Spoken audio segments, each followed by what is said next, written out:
graças a Deus. Em saudação à amada igreja, com a paz do Senhor Jesus Cristo. Amém. Graças a Deus, grato a Deus por mais uma grande e rica oportunidade de estar na casa do Senhor, cooperando na obra de Deus. Queremos, irmãos, por bondade, abrir-se a sua Bíblia, a segunda carta de Paulo a Timóteo.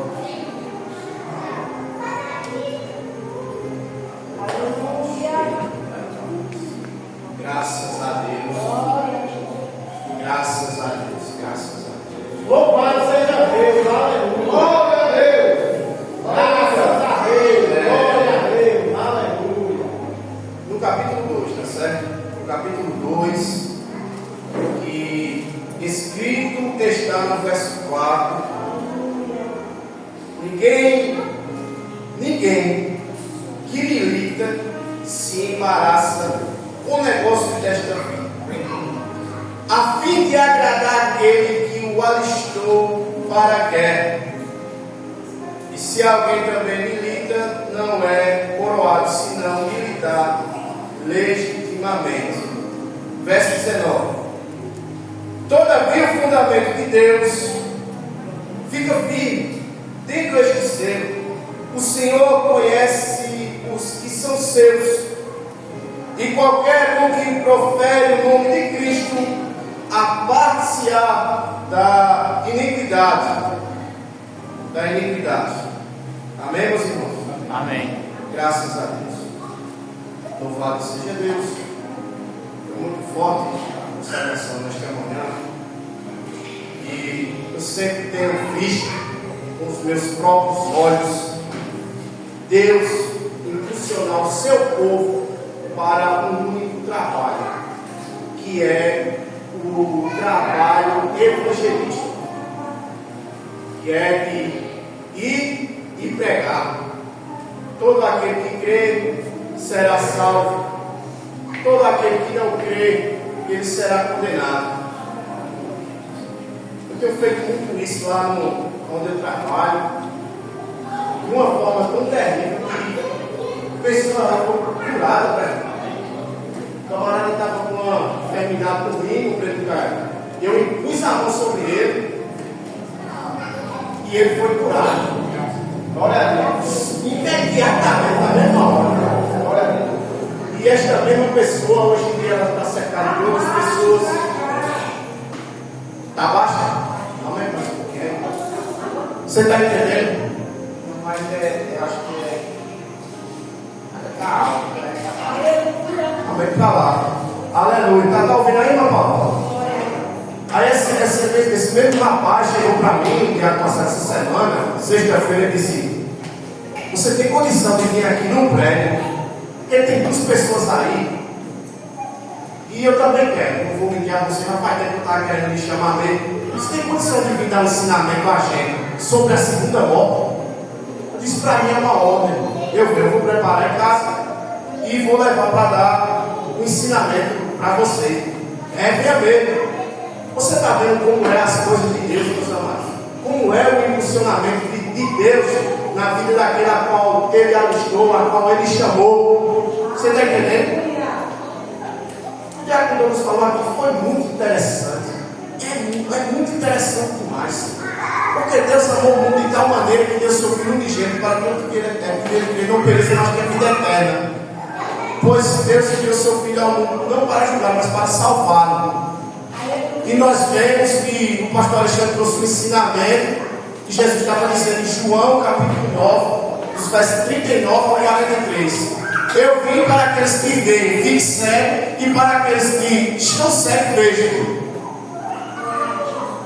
E Paulo, na ótica dessa palavra, ele está instruindo Timóteo, o seu filho na fé. Ele diz: tu, pois, meu filho, se fortifica na graça, pois um bom soldado, ele não se embaraça com as coisas dessa vida, porque o desejo dele é agradar aquele que o alistou. Eu tenho uma absoluta certeza que se eu e você tivéssemos uma guerra fortemente armados, eu e você não se distrairia com nada, ficaria ligado a perceber direto. uma perninha, com medo do soldado adversário jogar uma granada, seja de uma distância perto ou longe, para que você possa continuar ali no seu combate e vencer por aquele que lhe alistou. Mas nós estamos numa guerra totalmente diferente, que é algo espiritual. Algo espiritual que transpassa para o físico. Porque quando o homem pecou, o seu físico morreu, ele morreu. Porque o diabo conseguiu cobiçar a sua carne, o seu corpo. Porque todo espírito imundo, ele quer um corpo para habitar. Ele quer um corpo para manter uma ligação. E o inimigo, o ladrão, Jesus disse em João 10:10, que ele só veio para roubar, matar e destruir. Ele escreve, pode escrever em sua carta a Coríntios 4:4, escrito está aqui: Deus nesse século cegou o entendimento. Alguém que éramos nós de entendimento cego, agora com entendimento aberto. O entendimento que foi fechado foi concernente às coisas desse mundo, uma natureza física que está morta para o mundo. Mas essa natureza física, ela costuma ter necessidades a qual o satanista Aleister Crowley, ele escreveu assim: a minha obra é investir na carne do homem em favor do meu mestre, para que o homem nunca se desperte. Olha que coisa interessante, um satanista, mente diabólica. Por que eu estou falando isso? Porque o diabo, ele não pode nem com o meu e nem com o seu espírito. Quem nos garantiu isso? Jesus, ele disse: olha, o espírito está pronto, mas a carne, ela é fraca. Porque a carne milita contra o espírito e o espírito contra a carne. Paulo, ele explicou isso em Romanos 7. Ele disse: o bem que eu quero fazer, não faço, mas o mal que não quero fazer, termino fazendo. Aleluia, termino fazendo.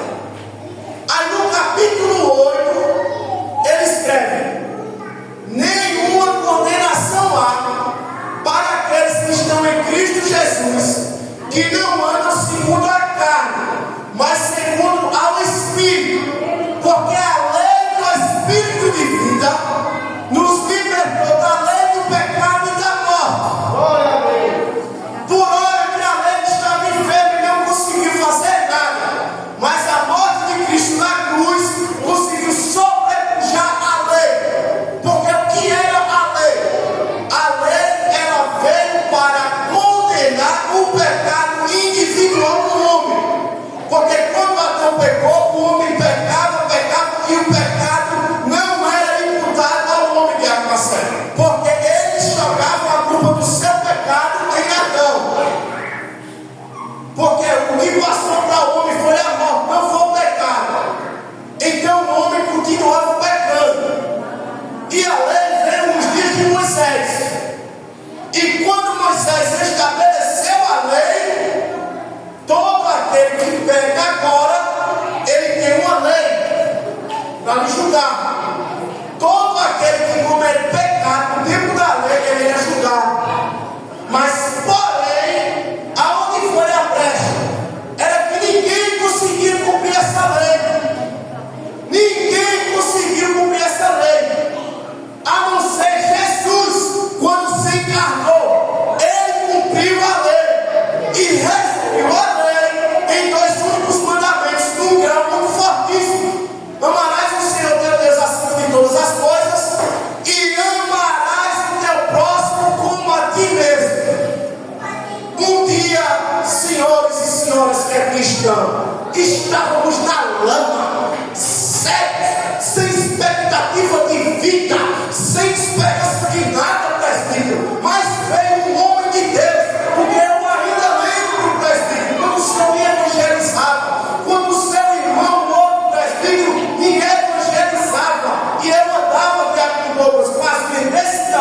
chapéu, a barba parecida aos milagres, porque eu cultuava demônio. A minha esposa que sabe, eu ficava fazendo feito sair dentro de casa. E a Marcela, que veio alguém, homem de Deus, me evangelizar. Porque na visão que Deus deu a ele, esta alma precisa ser salva. Esta alma precisa de vida. Aleluia! Até se concretizar as orações dele, do outro irmão dele e de outras pessoas agora não tem que ser que oravam por minha vida, para que eu fosse salvo. Você está entendendo como é que funciona? Não devemos desprezar o que estão lá fora, porque não há nada perdido, nada ainda acabou, porque enquanto está vivo ainda tem jeito. Glória a Deus. O problema é morrer sem Cristo. Aleluia. O problema é morrer sem Jesus. A dificuldade é eu e você estar cheio do Espírito de Deus, cheio de autoridade, cheio de poder, e a gente não fazer nada, e a gente se recuar como covarde. Paulo pegou uma desavença com Barnabé por conta de um rapaz por nome de João Marcos. Estamos terminando já. Porque no meio da missão do trabalho, ele se apartou deles dois e voltou para Jerusalém. De sobre maneira que o apóstolo registra que Barnabé queria levar ele. E ele disse, e Paulo entrou em contigo e disse: olha, não é para levar esse rapaz. Esse rapaz deixou a gente na mão. Você vê que ele fez com a gente, mas mesmo assim os dois ainda discutiram. De tal forma que Barnabé levou esse rapaz e Paulo levou Silas. Então agora, no grau dessa palavra, a gente tem que entender, ó. Ninguém que milita se embaraça com as coisas dessa vida. O diabo, ele veste cinegrafista 24 horas no físico do homem. O homem é para a maior necessidade que ele bota no homem, que o homem tem que descansar, que o homem tem que relaxar. Charles Spurgeon, ele escreveu em um dos seus livros, ele disse: eu quero, e o meu desejo, Senhor, é que tu me leves para a maior distância possível do conforto. Porque quem é um bom soldado de Deus, ele entende que o seu descanso não é aqui, que Jesus disse: o Filho do Homem não tem onde reclinar a cabeça. Quando nós vemos Apocalipse capítulo 3, dos versos 15 diante, nós vemos ali a repreensão à igreja lá de Ceia. Você diz: estou rico, farto, não preciso de nada, porém não reconhece que é pobre, miserável, desgraçado e nu. Eu lhe aconselho que compre de mim colírios para abrir os vossos olhos, e compre de mim vestes brancas para cobrir as suas nudez. Eu fiz um estudo, meus amados, sobre a ovelha. A ovelha, quando ela está no pasto, sempre vem alguma coisa para querer tirar a ovelha do pasto. Não é nem tanto raposa ou qualquer outro animal feroz, mas quando vem a mosca varejeira, pastor Alexandre, a mosca varejeira, ela bota os ovinhos dela no ouvido da ovelha. O que é que acontece? De imediato, o tímpano da ovelha incha. Ela ainda achando um pouco, ela põe nos olhos, começa a sair algo semelhante a luz que vira uma escama. Bota no nariz. Quando bota no nariz, surge-se uma doença chamada por língua azul. A ovelha, ela fica com a língua pendurada. Ela não consegue mais comer, ela não consegue mais se alimentar, nem água mais ela consegue. Fora a sua visão, que está prejudicada, porque ela não está vendo a voz do seu pastor, e o seu ouvido também prejudicado, porque ela não está ouvindo a voz do pastor. Aí Jesus disse: as minhas ovelhas ouvem a minha voz e me atendem, porque eu as conheço e elas me conhecem. Porque uma ovelha com seu ouvido prejudicado, com seus olhos prejudicada, com a sua boca prejudicada, ela é presa fácil para ser enganada pelas coisas dessa vida, pelas circunstâncias desse mundo. Não vamos confundir o aprimoramento de Deus, porque Deus nos prova para nos aprovar. É diferente. Ai, essa luta aqui, ai, essa luta isso, ai, não sei o que, isso aí. Para com isso, meu irmão.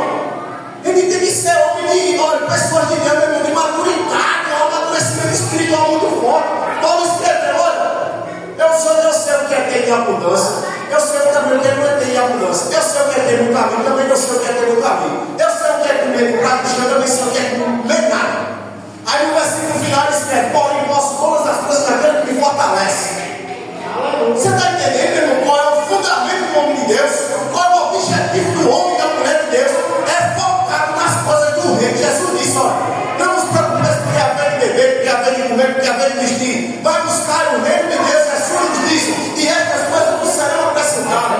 Em Colossenses capítulo 3, aí Paulo diz, se vós ressuscitasse com Cristo, buscai as coisas do alto, onde Cristo está sentado à direita do Pai. Versículo 2, buscai as coisas do céu, não as terrenas. Versículo 3, porque vós tendes a vida transformada em Cristo, guardada em Deus. Porque a nossa vida ela é oculta, ela é guardada. Satanás lhe procura e não lhe acha. Porque se você olhar na lei, quando a arca da aliança tem algo em cima chamado propiciatório, onde o sacerdote vinha e derramava o sangue. Então, quando alguém lança uma palavra de maldição, lança uma feitiçaria contra a sua vida, lança